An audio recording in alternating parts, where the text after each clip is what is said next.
tertiary education. Right. Yeah. Okay, I think we have time to discuss very shortly on one more issue. There's this, people are saying control the influx of foreign workers to keep crime rates low. Now, I want to ask you, is it right, firstly, to attribute the hike in crime rates to the foreign workers? Well, number one, I would then ask, why are we pointing fingers to the foreign workers? I'm not saying here that the foreign workers are not at fault, and I'm also not protecting the Malaysians for committing for Malaysian criminals who have committed those crimes. I think by way of having that statement made that an influx of foreign workers will actually increase the crime rate in Malaysia is an unfair statement. Right. What I would hope the government would do is to upgrade the police of the country, upgrade the security measures to combat crime. But do you think, moving to that in terms of safety, are there measures in place for that? You know, with this increasing crime rates, people are, aside from blaming the foreign workers, they're saying that there's not enough enforcement and there should be more CCTVs, for example. What is your take on this charge? You see, if we are talking about more CCTVs or more surveillance, that has got really nothing to do with the foreign workers. Foreign workers are here to take up the jobs that perhaps Malaysians don't want to do. Right. They are here for a different reason altogether, instead of hiking the crime rate. So that's something that we really should separate them when it comes to discussion. Right. Yeah. Okay, I think we have time for also one more. Okay. So a lot of people are saying increase bike lanes. And it's interesting, in Amsterdam, for example, there's so many bike lanes in European countries, in Paris, for example. Do you think that this is seen as something that is feasible in Malaysia? Seeing that as it is hot, and is there enough space for that? Or do you think it's a good idea? Well, having pedestrian lanes or having bike lanes normally comes when we first plan out for a city. That's part of city planning or town planning. And Malaysia, if you look at KL, for example, it's a rather mature urban area. Right. So if we are talking about having a new concept of having bike lanes, making bike lanes mandatory in every roads and every big roads, I'm not exactly sure whether it will work in the short term. But I would say that with constant upgrading of our urban plans, just like now we are building a lot of MRT, lots of construction sites going on. If the government really wants to install all the bike lanes and making sure that pedestrians can walk freely and safely on Malaysian roads, then maybe such provision should have been made when MRT stations are already being built or now in the midst of building. I see. Yeah. Okay. So another under youth and sports as well, and also sort of healthcare, people are saying consider a One Malaysia gym. And so, given that there are such facilities in place, such as Complex Sukan Negara and public facilities, do you think people are unaware of the current facilities that are available? Yes, I would say that many people are not aware, but there are also many areas whereby the local government provides sport complex, and then a very basic gym facilities. Perhaps One Malaysia gym could be an innovative way of promoting people to have a better lifestyle, a healthier lifestyle in the longer run. More healthy, that's right. Okay, so another issue that's also been talked about lately is people want the government to be more involved in terms of nurturing entrepreneurship, especially among the younger generation. What are your thoughts on this? I think the government has been very encouraging over the last 2 years, especially with the setting up of the 1M4U, the youth volunteering program, the youth entrepreneurship. And just recently at the GESKL, PM Najib has also announced that we are going to start a platform called Magic. Magic. Tell us a little bit more about that. Well, I would say that Magic will be a strategic platform for people to come together, and that will also be a place to nurture entrepreneurship by way of training, promoting more R&D, connecting Malaysian entrepreneurs or startups to potential venture capitalists or possible fund managers. Okay. Sorry, I just got news that the tabling of the budget is about to begin. Now, thank you so much, Yin Tin, for the enlightening discussion. We bring you live to Parliament right now, but stay with us as we'll be discussing the salient features of the budget with our panel of experts, including Yin Tin, right after the announcement.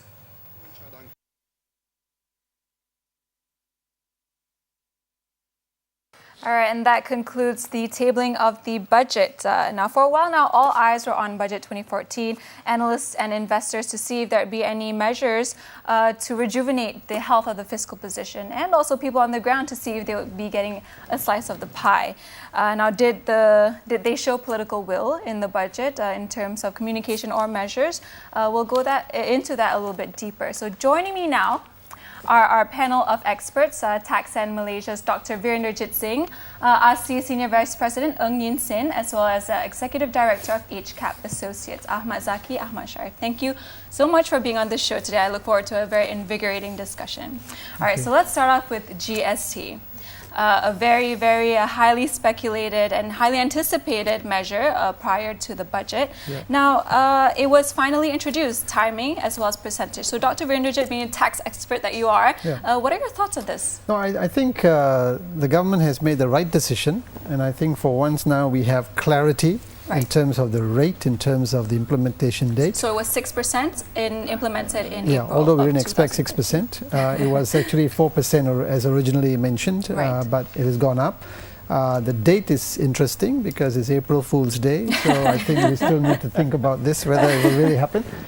The other thing was that it came out as a package, and I think that is good because you're looking at other changes as well. For example, if you're looking at making the change to GST, buying software, there are deductions for it, there are accelerator allowances for it.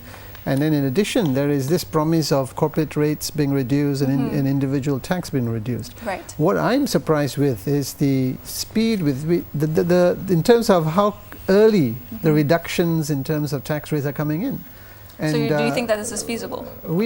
I have my doubts because I think in the end of the day, what I have strongly believe is that when you introduce a system like the GST, it is a good system, but it needs tremendous enforcement. Right. And you need to have that capability.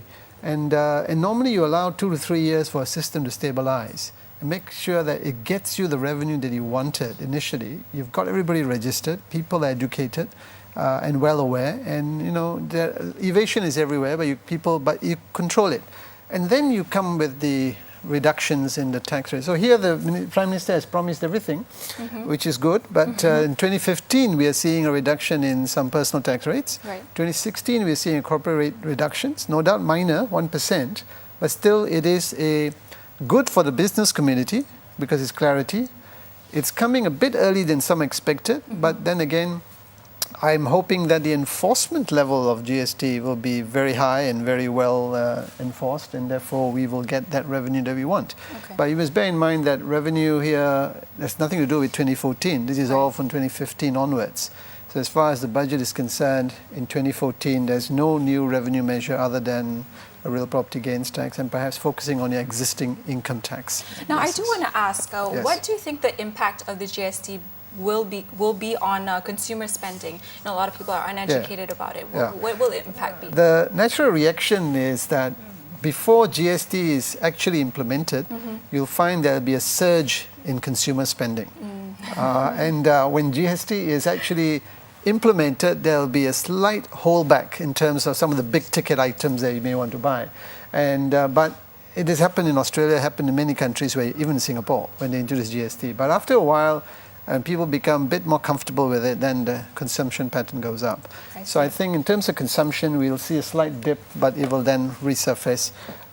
In terms of effect on demand in the street, I think it's to be seen, but there are a number of zero rating of agricultural or essential items, so that helps the regressivity of the tax, and there are a number of exemptions. And I think, and the whole list of the products and services that are exempt or subject to GST has actually been tabled in the budget as well. So I think there were some outlines that certain goods would not be. It's a lot of clarity. Right. And I think that's a good thing from the part of the government. And we wait to see whether that the revenue projected from GST will be truly collected in full. Okay, so Zaki, I had a question for you. Do you think that this measure, among others within the budget, has alleviated some market concerns? So what's the financial market's point of view? You see, this budget isn't as painful as I thought it would be. This is not an election budget, so I was expecting something a little bit more, as in... More, yeah. What else did you expect? I was expecting to see. I'm threading into Dr. Virendrajit's Yes. expertise. The tax side, Yes. widening of the tax band, for instance, Right. especially for the likes of us, the middle income earners. I'd like to see something like that happen because you see, if you widen the tax band, then you allow us a bit more disposable income. Right. As it is, I didn't see that one coming in. But I do like what it is. The budget that was presented was quite balanced, relatively inclusive. Yeah. I think it will sustain growth. But to allay fears about ratings and whatnot, I didn't think we hit the mark. I see. Okay, all right. So we're going to go for a quick break right now, but when we come back, we'll dive into other issues. So stay tuned, we'll be right back.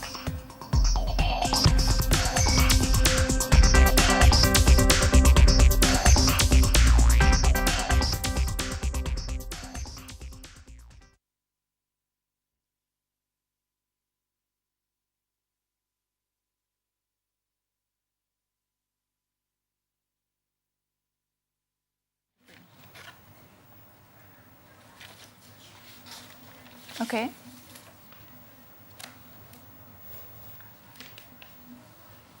Okay. Yes.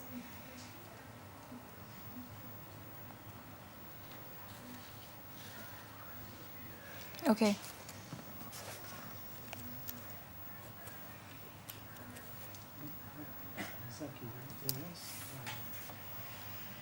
Income above 100,000, we used to hit 26, and 2015, we won't hit 20, 25, we hit only 400, so that's the widening.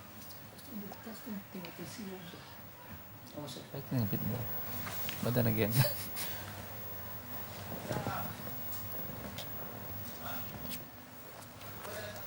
We're not crossing over yet, right? Okay. Okay.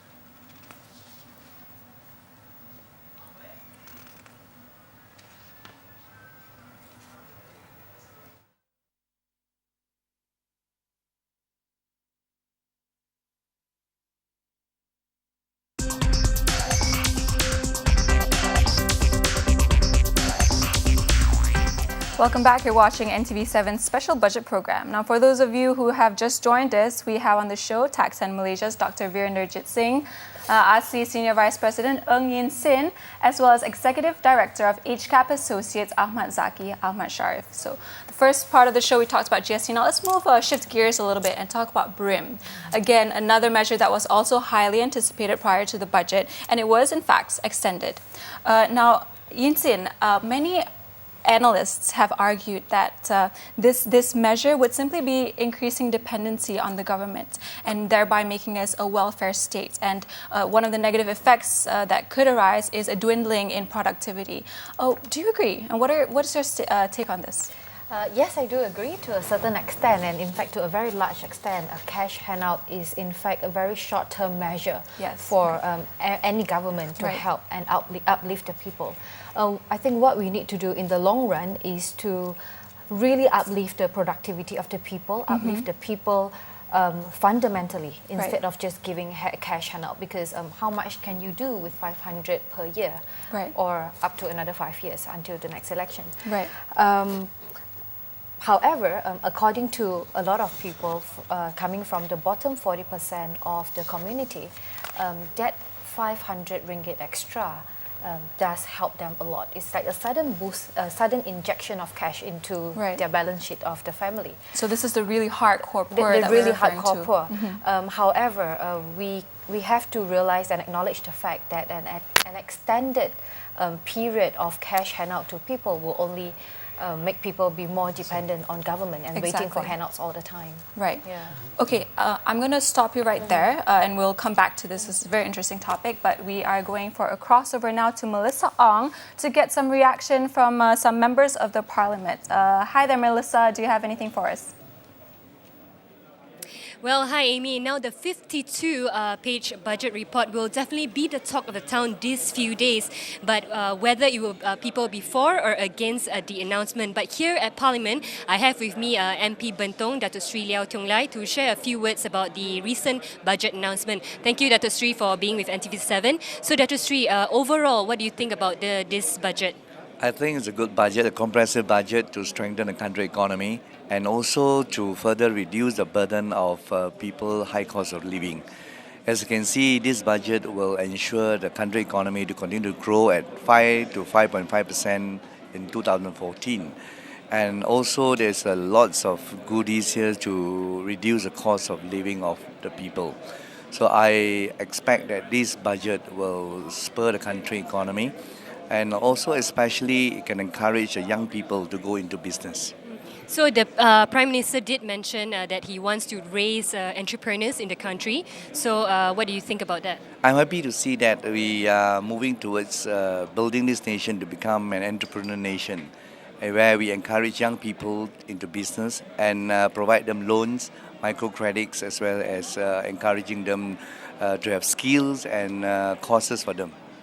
It's very encouraging in this area, and we hope that we can actually tap more talent to build the nation. Okay. All right. Thank you, Dato Sri, for being with NTV7. Thank you. And Amy, also with me here at Parliament is Azmin Ali, YB. Thank you for joining NTV7. Well, my first question to you, YB, is that the GST rate is fixed at 6% and will be effective on 1st of April 2015. So your thoughts, YB? Well, the position taken by Pakatan Rakyat is quite clear that the GST will hurt the poor. As it is now, the cost of living is already very high, and certainly the GST will increase their hardship, and eventually this proposal will also have a very significant impact on the disposable income for the poor. And by poor, I mean not the hardcore poor, but the ordinary households, especially those who are starting out, the young workers, the newly married couples, and also for those who have many children. And this category already heavily in the debt. If you look at the latest study by FOMCA, almost half of the young workers use up their income, 1/3 of their income, to service their debt. So certainly the argument that GST will encourage savings and also investment lacks merit, because as I mentioned earlier, the rich, it may work on the rich family, but certainly not on the poor, because the rich has a greater disposable income to spend, unlike the poor families. Okay, I also like to ask, last year was considered an election budget. So what do you think about this year's budget? Well, I agree with you. This is a post-election budget, and in other words, focus is no longer on fishing for votes, but it is more extracting the maximum from the people. And to me, after going through the budget, this is a rich people budget, and certainly it will widen the real inequality in the society and also in the country. But we will continue to debate in this coming session to ensure that the government will take also into consideration about the plight of the poor and also the middle income group. Thank you so much, YB, for joining NTV7. Thank you.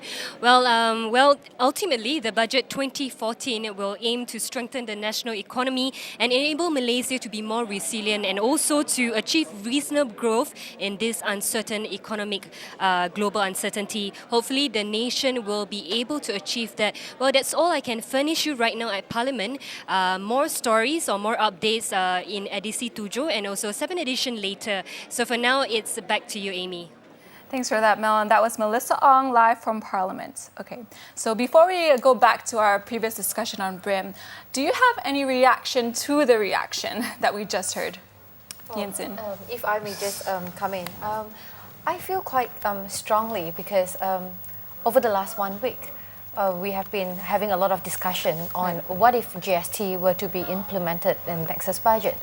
And the reaction from the social media that I received is that people are very much against GST because people will feel that this is the time that the government wants to rob from the people. Right. However, from our perspective is that if we look at the entire total working population of Malaysia and the amount of people who are actually paying tax, we have no two way to go about this, whereby we need to have a broad-based tax because at present, only 1/6 of the total working population pay tax. And in other words, less than 2 million of people are paying tax to subsidize 29 million of people. And that's very unfair. So a broad-based tax system, i.e. in this context, the GST, it's going to be relevant. And it's going to be a fairer system whereby the more you spend, the more you pay. Otherwise, there are a lot of the whole list of zero-rated items where those are the basic things that you need to live, and the government have actually exempted those. And do you think that people are aware that this GST would be replacing the current sales and services tax, SST? There has been stated many forums, many articles, but somehow people tend to gloss over it and not realize that this is a replacement tax. I think the PM made that announcement as a replacement substitution. But I think the issue made by one of the parliamentarians just now was fundamentally about regressivity of GST, which is the common argument. It's regressive. It's a standard tax and it hurts the poor. But that is why we have this zero rating. That's why we have exemption. So that is meant to curtail the so-called regressivity on the poor. So I think in the end of the day, we need to look at it as a whole picture of it. And the danger, of course, is that if governments are pressured into having larger number of products included into the zero rating and exemption, then it curtails the effectiveness of the GST. So we hope the government will hold its horses and keep going and where it's going.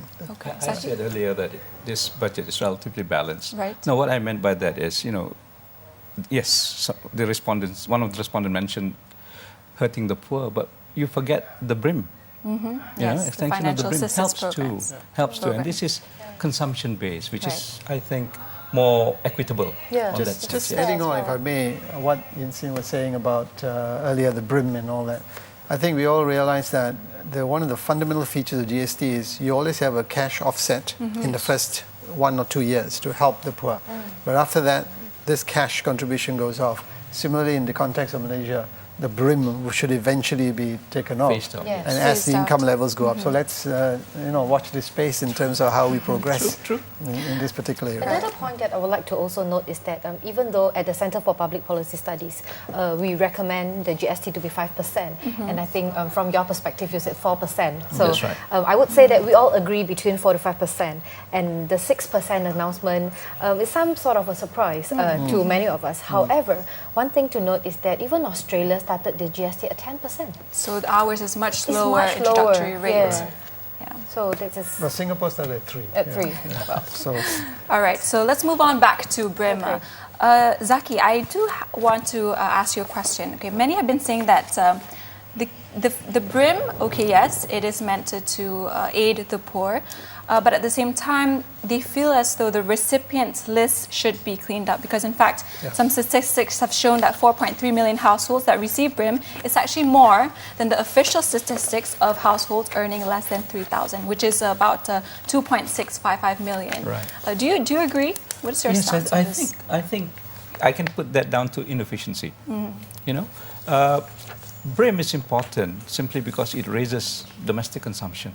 Okay, it allows for the multiplier effect within the economic model to kick in. Right.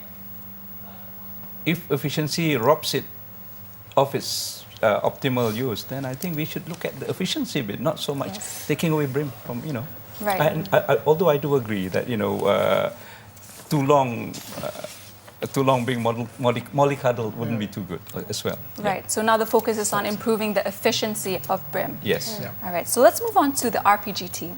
Again, another highly speculated issue prior to the budget. It was increased to 30%, at least for the gains on properties disclosed within the holding period of up to 3 years. So, Dr. Virendrajit, I want to ask you, do you think that this measure is enough to curb property speculation? Let me just go back a little bit Sure. to history in terms that the RPGT rates, as announced, were actually the rates prior to April 2007. So fundamentally, the tax rates have gone back to what it was. Right. And the only reason it was changed is because we wanted to give a push to the property sector, and then therefore gave an exemption for a year plus, and then you brought that back slowly, and people tend to forget that it was actually 30% for the disposals at that time were the first two. We have short memories, unfortunately. So now when this rate is being brought back to what it was, I don't think it's going to, it's too dramatic a thing. And I think it's not going to be, the objective of RPGT was to curtail speculative activity. And it's only imposed if you make a profit on the sale of the property. So in the end of the day, I don't think it's going to create too much of a problem. First-time home buyers will still have a demand for homes. And this is really for the secondary market. So I think it will have a slight effect. It may bring in a little bit of revenue for the government, but it's never been a revenue churning instrument. Right. And I think it's good that it's brought back to what it was. But interestingly enough, the time period has been changed. Previously, it was 30% if you sell within 2 years of acquisition. It's now become 30% within 3 years. And then when its 20% rate has gone up to is still in the fourth year, when it's used to be in the third year. So this particular rates are the same as 207, but the holding period has actually been extended. So it's become a little bit more stringent, and nevertheless, I think it is well crafted, and that's the way it should be. And I think it will help to try to curtail speculation. Okay, so we're on the right track. There were some concerns, you know, Amy, about the impact of the RPGT on the property sector vis-a-vis the capital market, the stocks. I don't think it will be a long-term effect. Okay. So it's more seen as a short term. Very short term. Okay, so let's move on to subsidy rationalization. Yin Sin, do you think, in the budget, there was not much that was announced on subsidy except for sugar subsidies. It was removed, I think, from 34 cents. They also say it's because it reduces the chances of diabetes within the society. Do you think that, we're on the right track? Do you think that there are enough subsidy rationalization process going on? Do you think that it would be too soon if they were to introduce more this year and the coming year? What are your thoughts? Personally, I would think that the rationalization process is going a bit slow, even though it's progressing. However, if you look at the 2013 economic report, I think the government has already committed that the government will reduce the subsidy amount by 15.6%, for 15.6% to 39.41 billion compared to the current 46.69 billion this year. And I would expect subsidy cuts coming along our way during the next 15 months or so. But I would expect that the government would come out with something, a plan. More clarity on the timing. Because this is like picking low-hanging fruit and just taking care of that and then waiting to see how the reaction will be. Right. And this is where I felt that this particular budget didn't really focus too much on rationalization of subsidies. And is that, therefore, has it done enough to put the rating agencies allay their fears? And I feel we've just gone along as if things are normal and just do a little bit of changes here and there. No doubt we announce a GST in the future, that is good. Right. But as far as 2014 is concerned, it's pretty much it's the same as it's a non-event. So we're concerned about that. Agreed. The fiscal reforms that I was expecting a lot more. The fiscal reforms, the fiscal consolidations, not so much to appease the ratings agencies, but more Structural. To improve our own resilience as well. Exactly, Yeah, and economic our own resilience. confidence. Yeah. That was the one that was lacking. And if I may just add, Sure. sorry, Amy, but the other thing that is something wrong with our overall tax system is fundamentally is that we have tinkered with our income tax system, the corporate taxes, over 15, 20 years. We actually haven't sat back and done a review. Right. What we mean here is a review